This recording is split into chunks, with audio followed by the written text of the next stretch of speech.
39వ రోజు పత్రిజీ ప్రబోధాలలో నిన్నటి కంటిన్యూ చూద్దామండి. కర్మణ్యేవాధికారస్తే మా ఫలేషు కదాచన మా కర్మ ఫలహేతుర్బర్మతే సంగోస్త్వ కర్మణే.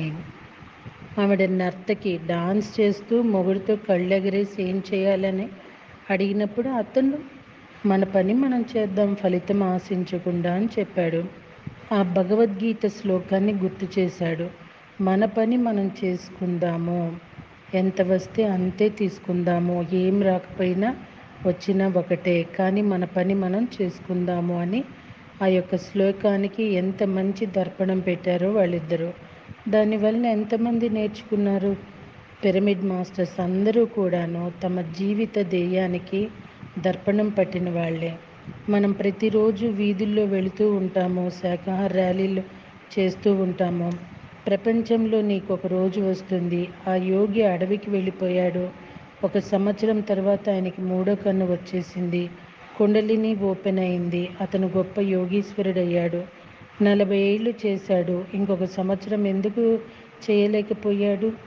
ఆపేస్తే వచ్చే లాభం ఏంటి? 40 ఏళ్ళ సాధన వేస్ట్ కదా, బూడిదలో పోసిన పన్నీరు కదా. ఇంకో సంవత్సరం చేస్తే 3వ కన్ను తెరుచుకునేది కదా. ఆ యోగికి 41 ఏళ్ళు పడితే కానీ ధ్యాన సాధన కుదరలేదు. ఒక్కొక్కరికి ఒక్కొక్క టైం టేబుల్ ఉంటుంది. బాలమురళీకృష్ణకి 5 ఏళ్లకే సంగీతం వచ్చింది. ఎందుకంటే వాళ్ళకి గత జన్మలో సాధన అయిపోయింది. 40 ఏళ్ల సాధన గత జన్మలో అయిపోయింది.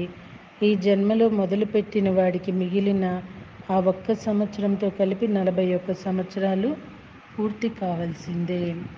గత జన్మలో 40 సంవత్సరాల సాధన పూర్తి అయిన వాడికి 3వ కన్ను ఈ జన్మలో 1 సంవత్సరంలో వస్తుంది. గత జన్మలో 41 సంవత్సరాల సాధన పూర్తయిన వాడికి ఈ జన్మలో పుట్టగానే 3వ కన్నుతో పుడతాడు. ఎవరి జన్మ పరంపరలు వారివే, ఎవరి సాధన వారిదే. చేసుకున్న వారికి చేసుకున్నంత మహదేవ.